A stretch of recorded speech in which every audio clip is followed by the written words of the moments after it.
नमस्कार दोस्तों, स्वागत है आपका अपने YouTube चैनल ट्रिकी जी के पॉइंट में। दोस्तों, इस वीडियो में हम कवर करने वाले हैं यूपी ट्रिपल एससी यानी उत्तर प्रदेश अधीनस्थ सेवा चयन आयोग का ग्राम पंचायत अधिकारी यानी बीडीओ की जो परीक्षा हुई थी 2015 को 21 फरवरी 2016 को इसकी जो है परीक्षा हुई थी। तो इसका व्याख्या सहित हल प्रश्न पत्र हम देखने वाले हैं इस वीडियो में। तो आप वीडियो में अंत तक जरूर बने रहिएगा। इससे आपकी आगामी परीक्षा में जो क्वेश्चन आने वाले हैं, आपको पता है कि हर एक पेपर से 2-3 क्वेश्चन तो रिपीट हो ही जाते हैं। तो आप इसको देखेंगे तो यकीनन फ़ायदा मिलेगा। और जब डिटेल में व्याख्या की गई है तो इससे और ज़्यादा क्वेश्चन नेक्स्ट एग्ज़ाम में फंसने के चांसेस बन जाते हैं। तो बहुत ही फास्ट रिवीजन होगा। और एक रिक्वेस्ट है, अगर आप चैनल पर नए हैं तो सब्सक्राइब ज़रूर कर लीजिएगा ताकि आपकी हमारी बात लगातार होती रहे। ठीक है, तो चलो स्टार्ट करते हैं वीडियो बिना समय गंवाए। थोड़ा सा जूम कर लें ताकि आप और हम सही से संवाद कर सकें। देखिए, हमारा फर्स्ट क्वेश्चन है कि कर्कश का विलोम नीचे दिए गए विकल्पों में से चुने। तो आपको आराम से देखेंगे, कर्कश का कठोर और विवेकी विनम्र तो होगा नहीं, कर्कश का मधुर। कर्कश मतलब कटु वचन होता है, तो मधुर कर्कश शब्द का विलोम है, जबकि कठोर कोमल का और विवेकी अविवेकी तथा विनम्र घृष्ट का विलोम है। तो इस तरीके से हम देख पाएंगे। ठीक है, तो निर्देश प्रश्न संख्या 2-3 है, वाक्यों के लिए एक उचित विकल्प चुने। यहाँ पर बताया जा रहा है वाक्यों के लिए एक उचित विकल्प चुने। तो यहाँ पर देखेंगे आप, जो इंद्र पर विजय प्राप्त कर चुका हो उसे क्या कहेंगे? जो इंद्र पर विजय प्राप्त कर चुका हो उसे क्या कहेंगे? इंद्रजीत कहेंगे। ठीक है, इंद्रजीत। इंद्रजय नहीं कहेंगे, ना इंदु कहेंगे। इंदु मीन्स चंद्रमा होता है। और जितेंद्रिय, जिन्होंने अपने इंद्रियों पर विजय प्राप्त कर ली उसे जितेंद्रिय कहते हैं।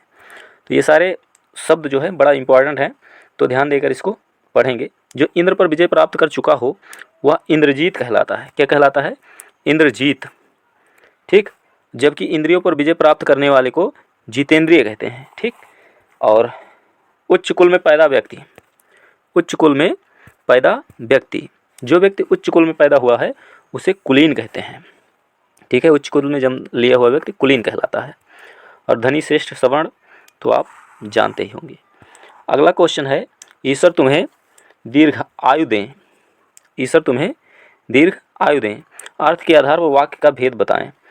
ये प्रश्नवाचक वाक्य है, इच्छावाचक है, विस्मयादिबोधक है, निषेधात्मक है। आप जान पा रहे होंगे इच्छावाचक है, जहाँ पर इच्छा या किसी को आशीर्वाद दिया जाता है, स्तुति, इच्छा या ये सब बोध होता है, उसे इच्छावाचक वाक्य कहते हैं।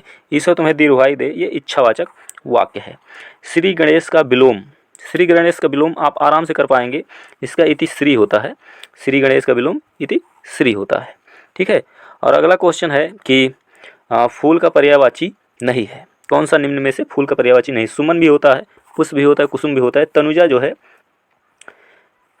है पुत्री का पर्यायवाची होता है। ठीक है, तनुजा मतलब तनु से उत्पन्न हुई बेटी या पुत्री का पर्यायवाची होता है तनुजा। ठीक है, बाकी सुमन, पुष्प, कुसुम, फूल और प्रसून, लतांत, मंजरी, गुल, ये सारे जो हैं इसके पर्यायवाची हैं। किस रस को रस राज कहा जाता है? आप आराम से इस चीज़ को समझ पाएंगे कि श्रृंगार रस को रस राज कहा जाता है। आपने आराम से इसको समझ लिया होगा, क्योंकि बड़ा ही कॉमन क्वेश्चन है। श्रृंगार रस को रस राज कहा जाता है। हमने हाई स्कूल यानी 10th में इन चीज़ों को आपने पढ़ा होगा जब रस का चैप्टर पढ़ते हैं। मन रे तन कागज का पुतला, लागई बूंद बिनस जाए छिन में, गर्भ क्यों करे क्या इतना। इन पंक्तियों में कौन सा रस है? देखिए, शांत रस है, जहाँ पर कहीं भी परमात्मा, ठीक है, परमात्मा वाले दोहे मिलें।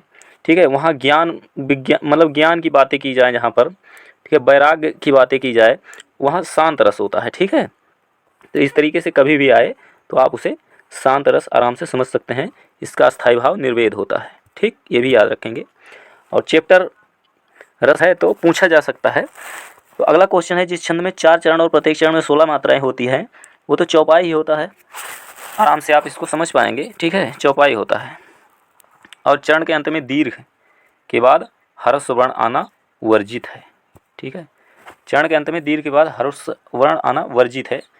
जैसे यहाँ पर आप देख पाएंगे, गुद गुरु पद राज मृदु मंजुल अंजन नयन अमीय दीर्घ दोष विभंजन, ये सारी चीज़ें हैं। और कल्प वृक्ष का पर्यायवाची क्या होता है? कल्प वृक्ष, कल्प वृक्ष का पर्यायवाची होता है ये सभी, कल्पतरु, पारिजात और देव वृक्ष। इंपॉर्टेंट है ये, कई बार परीक्षाओं में पूछा जाता है, इसलिए इसको याद करके रखना, IMP है बहुत ज़्यादा, ठीक है। पारिजात, कल्पतरु, देववृक्ष, देवद्रम, मंदार, हरिश्चंदन, कल्पद्रुम और कल्पवृक्ष, ये सारे कल्पवृक्ष पर्यायवाची हैं। हिंदी आदि जननी क्या? हिंदी की आदि जननी आपको पता है, हर भाषा की आदि जननी अपने यहाँ संस्कृति है, ठीक है, वैदिक संस्कृति। तो ये हुए अपने इतने फर्स्ट पेज पे क्वेश्चन थे। फिर अगला क्वेश्चन है, हिंदी दिवस कब मनाया जाता है? हिंदी दिवस कब मनाया जाता है? आपको राष्ट्रीय हिंदी दिवस के बारे में बात किया जाए तो 14 सितंबर को मनाया जाता है, जबकि विश्व हिंदी दिवस 10 जनवरी को मनाया जाता है, ठीक है। तो ये चीज़ें भी आप याद रखें। दिन रात अध्ययन करके भी वह प्रथम स्थान ना प्राप्त कर सका, दिन रात अध्ययन करके वह प्रथम स्थान ना प्राप्त कर सका। नीचे दिए गए विकल्पों में से इस वाक्य में रेखांकित पद की वर्तनी शुद्ध कीजिए। अध्ययन, देखिए अध्ययन, अध्ययन बी जो है वो शुद्ध वर्तनी है। अध्ययन करके भी वह प्रथम स्थान ना प्राप्त कर सका, ठीक है। तो इसका राइट आंसर जो होगा वो बी होगा। अविकारी शब्द क्या होते हैं?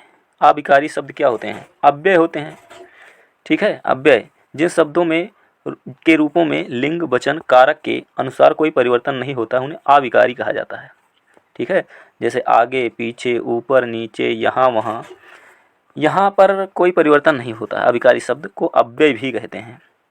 4 भेद होते हैं। क्रिया विशेषण, जैसे राम बहुत तेज दौड़ता है, तेज अविकारी शब्द है, ठीक है, या अव्यय शब्द है तेज, ठीक है। जैसे समुच्चय बोधक शब्द जो होते हैं, जैसे और, तो और को और ही नहीं लिख सकते हो ना, औरे लिख सकते हो, और ही रहेगा हमेशा, तो इसलिए इसे अविकारी शब्द कहा गया, ठीक है। और संबंध बोधक भी ऐसे ही होते हैं, ठीक है, और विस्मयादि बोधक भी अविकारी शब्द में आते हैं। हिंदी वर्णमाला में व्यंजनों की संख्या कितनी है? आप आराम से इस चीज़ को समझ पा रहे होंगे। हिंदी वर्णमाला में व्यंजनों की संख्या 33 लगाएंगे, ठीक है, व्यंजनों की संख्या 33 होती है। उसके बाद अगला अपना क्वेश्चन है, निम्नलिखित वाक्यांश को पढ़िए और उनके नीचे दिए गए प्रश्न के उत्तर विकल्पों से चुनकर लिखिए। तो इसको आइए पढ़ लेते हैं एक बार। कुछ भी बन बस कायर मत बन, ठोकर मार पटक मत माठा, ठोकर मार पटक मत माथा, तेरी राह रोकते पाहन। कुछ भी बन बस कायर मत बन, ले देकर जीना क्या जीना, ले देकर जीना क्या जीना, कब तक गम के आंसू पीना, मानवता ने तुझको सींचा, मानवता ने तुझको सींचा, बहा युगों तक खून पसीना। तो इसको पढ़ने के बाद अब क्वेश्चन क्या आ रहा है, कवि क्या करने की प्रेरणा दे रहा है? कवि कह रहा है गम के आंसू पियो, या आत्मसमर्पण की, या रुकावटों को ठोकर मारने, कुछ भी ना बनने की। तो सी है, रुकावटों को ठोकर मारने की प्रेरणा दे रहा है, ठीक है। कुछ भी कर कायर मत बन, लड़, जो भी चीज़ें आ रही हैं उससे कायर मत बन, ठीक है, यही प्रेरणा दे रहा है कवि। और अगला देखते हैं, अगला क्या है कि इसमें अगला क्वेश्चन है, इस पंक्तियों में कायर का अर्थ है, कायर का अर्थ है समझौतावादी, ठीक है, परिस्थितियों से समझौता मत करो, ठीक है। कवि के अनुसार कायर वह व्यक्ति है जो जीवन की कठिनाइयों से समझौता कर लेता है, ठीक है, तो यही है। और कुछ भी बन बस कायर मत बन, कवि ने क्यों कहा है? क्यों कहा है? कुछ भी बनना आसान है, कुछ भी बनना मुश्किल है, कायर मनुष्य का जीवन व्यर्थ है, कायर मनुष्य अच्छा नहीं होता है। तो कायर मनुष्य का जीवन व्यर्थ है, क्या है? उसका जीवन व्यर्थ है, ठीक है। उसके बाद पाहन शब्द का पर्यायवाची आपको पता ही होगा, पाहन मीन्स पत्थर होता है, ठीक है, पर्वत नहीं, पाहन का अर्थ पत्थर होता है, उपल का भी अर्थ पत्थर होता है, ठीक है। तो अगला क्वेश्चन है, कवि के अनुसार किस प्रकार का जीवन व्यर्थ है? आदर्शवादी या समझौतावादी, या खून पसीना बहाकर, या रुकावटों को ठोकर मारना। तो समझौतावादी जीवन व्यर्थ है, ठीक है। तो आइए अगला क्वेश्चन देखते हैं। जिस समास में पहला पद संख्यावाचक होता है उसे द्विगु कहते हैं, क्योंकि इसका एक सूत्र होता है, प्रथम पद संख्यावाची है द्विगु संस्कृत में। तो आप इसे आराम से समझ पाएंगे। और अगला क्वेश्चन है, राजपुत्र में कौन सा समास है? राजा का पुत्र, इसमें तत्पुरुष समास है, ठीक है। द्विगु समास में संख्या रहता है, ठीक है, द्वंद्व में और रहता है, कर्मधारय में जो है विशेषता बताई, विशेषण विशेष का संबंध होता है। तो इस तरीके से आप समझ पाएंगे राजा पुत्र जो है राजा का पुत्र होगा, रोगग्रस्त रोग से ग्रस्त होगा। अगला क्वेश्चन है कि निम्न में से 4 विकल्पों में से बेमेल शब्द को चिन्हित कीजिए। 23-24 हैं। जैसे समस्या आ गई, कठिनाई आ गई, ठीक है, जटिलता आ गई, लेकिन खेद इसमें से जो है बेमेल है। तो समस्या, कठिनाई, जटिलता किसी काम की परेशानी को दर्शाता है, जबकि खेद इससे भिन्न है। तो ये चीज़ें हैं। और उसके बाद 24 में भी यही करना है, हमें बेमेल को जो है देखना है, हटाना है।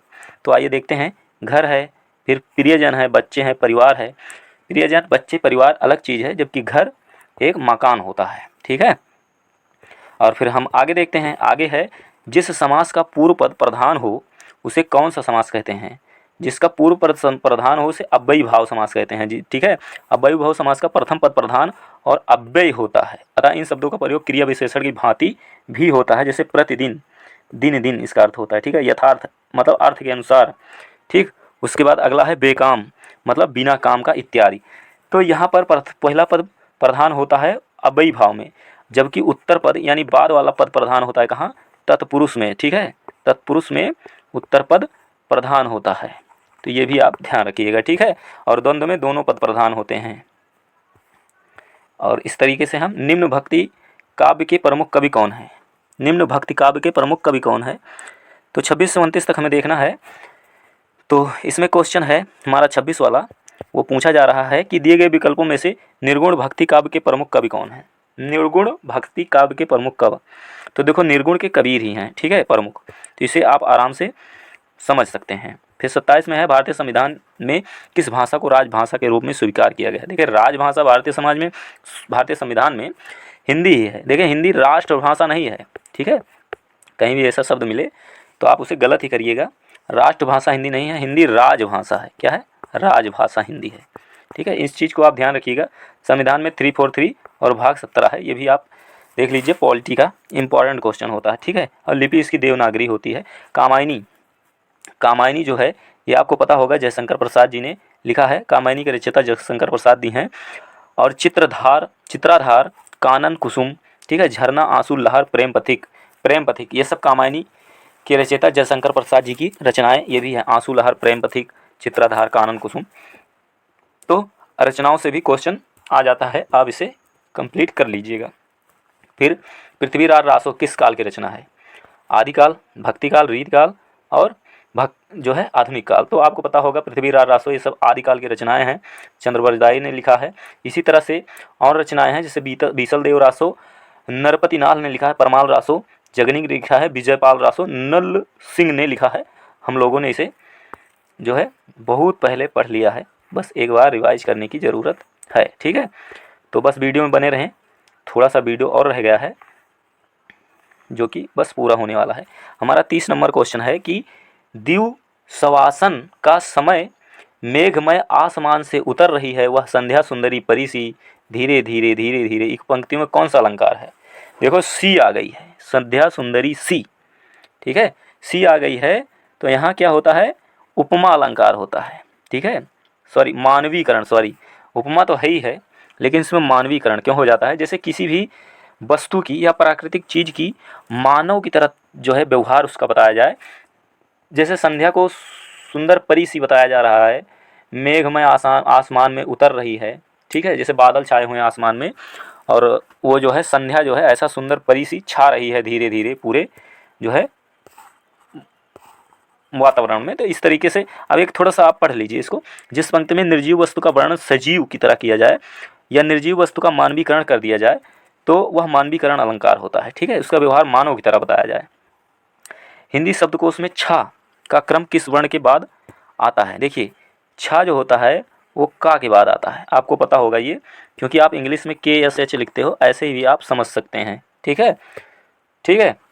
और ये बना जो होता है ये का और अपना ये जो है तालब बिसा से बना होता है, ठीक है। और हिंदी शब्दकोश में छा का के बाद आता है, क्योंकि का और तालब बिसा से बना होता है। खग जाने खगही की भाषा लोकोक्ति का उचित अर्थ नीचे दिए गए विकल्पों में से बताएं। तो इसमें क्या होता है? समान प्रवृत्ति वाले लोग एक दूसरे को सराहते हैं, ये तो आप आराम से कर पाएंगे। फिर 33 नंबर क्वेश्चन है कि नीचे दिए गए वाक्य के पहले और अंतिम भाग को क्रमशः 1 6 की संख्या दी गई है, ठीक है, और बीच के 4 भागों को यार अलावा की संख्या दी गई है। ये चारों भाग उचित क्रम में नहीं है, चारों को उचित क्रम में लगाएं ताकि एक सही वाक्य बन सके। तो आप इसमें देखेंगे कि जिस प्रकार दहकना है उसी प्रकार उसके स्वभाव का मनुष्य का धैर्य अग्नि का धर्म पर्याय होना चाहिए। तो इसमें क्या होगा कि जिस प्रकार दहकना है अग्नि का धर्म, ठीक है, और उसके बाद यह आएगा, यह होगा दहकना है उसी प्रकार जिस प्रकार अग्नि का धर्म दहकना है, जिस प्रकार अग्नि का धर्म दहकना है, ठीक है, अग्नि का धर्म दहकना है, ठीक है, उस दहकना है, उसके बाद या ला कहाँ गया, मनुष्य का धैर्य उसके स्वभाव का पर्याय होना चाहिए, मनुष्य का धैर्य उसके स्वभाव का पर्याय होना चाहिए। ये थोड़ा सा अटपटा वाक्य बना था, ठीक है, अन्यथा जो भी आते हैं एकदम इजी रहते हैं, तो आप लोग घबराइएगा मत, अभ्यास करेंगे आराम से हो जाएगा। अक्ल का दुश्मन आपको पता होगा महामूर्ख होता है, तो आप बिल्कुल घबराइएगा नहीं, सारा हिंदी की तो एकदम इजी ही आता है, बस थोड़ा सा अभ्यास की ज़रूरत होती है, अभ्यास करेंगे आराम से हो जाएगा। अगला क्वेश्चन है 35 नंबर कि वाक्य के अशुद्ध भाग का चयन कीजिए, यदि कोई त्रुटि ना हो तो भाग डी को चिन्हित कीजिए। लिखा है धनवान को व्यर्थ बेकार में सहायता देकर कोई लाभ ना होगा, धनवान को व्यर्थ बेकार में सहायता देकर, तो इसमें बेकार में ही बी वाला होगा क्योंकि फालतू यही है कि व्यर्थ हो गया, सहायता देकर कोई लाभ ना होगा, इतने में ही शब्द पूरा हो जाता है, ठीक है, तो इसमें त्रुटि जो है बेकार में वाले में है। तो फिर अगला क्वेश्चन है हमारा 36, दिए गए शब्दों में शुद्ध वर्तनी वाला शब्द कौन सा है। हाँ, ये भी क्वेश्चन बार बार पूछा जाता है कि दिए गए शब्दों में शुद्ध वर्तनी बताइए। सर्वोत्तम, सच्चिदानंद और संसरिक और कीर्ति, तो इसमें सच्चिदानंद वाला सही है क्योंकि सर्वोत्तम में 2 बार आता है, तो भी गलत है, आप यहाँ से देख पा रहे होंगे, ठीक है। बाकी तो कीर्ति आपको पता ही है, कीर्ति होती है, कीर्ति नहीं होता है, ठीक है, और संसरिक नहीं सांसारिक होता है, संसार धनिक सांसारिक, ठीक है। उपसर्ग का प्रयोग होता है, देखिए उपसर्ग क्वेश्चन जरूर आएगा, शब्द के आदि में, उपसर्ग प्रयोग शब्द के आदि में होता है, अंत में तो प्रत्यय शब्द जुड़ा होता है, ठीक है। मिठास शब्द में किस प्रत्यय का प्रयोग है, मीठा धनास मिठास, ठीक है, मीठा धनास मिठास। आज से प्यास और निकास भी बनते हैं। सत्याग्रह का सही संधि विच्छेद क्या है, सत्य धन आग्रह, ठीक है, सत्याग्रह सत्य के लिए आग्रह, गांधी जी ने सत्याग्रह किया था ना। 2 वर्णों के मेल से होने वाले विकार या परिवर्तन को क्या कहते हैं, संधि कहेंगे, 2 वर्णों के मेल से होने वाले विकार परिवर्तन को संधि कहेंगे। अब हमारा अगला क्वेश्चन जो है, तो इस चैप्टर में हिंदी के केवल जो है 40 क्वेश्चन ही थे, तो 40 क्वेश्चन अपने कंप्लीट हो गए हैं, ठीक है। तो अगला वीडियो हम आपको जल्द ही प्रोवाइड कर रहे हैं, चैनल पर नए हैं तो आप चैनल सब्सक्राइब जरूर कर लीजिएगा, ठीक है। अब इसमें जीएस का पार्ट बना है, इसी में सारा हम कंप्लीट करेंगे, तो थोड़ा सा लंबा हो सकता है, तो इसीलिए हम जो है नेक्स्ट वीडियो में आपको और इसमें जीएस का पार्ट जो है वो भी प्रोवाइड करा देंगे जो क्वेश्चन पूछा गया है। इसलिए चैनल पर आप नए हैं तो सब्सक्राइब कर लें ताकि जो भी वीडियो हम डालें फटाफट आपको नोटिफिकेशन मिलता रहे। तो मिलते हैं नेक्स्ट वीडियो में, धन्यवाद।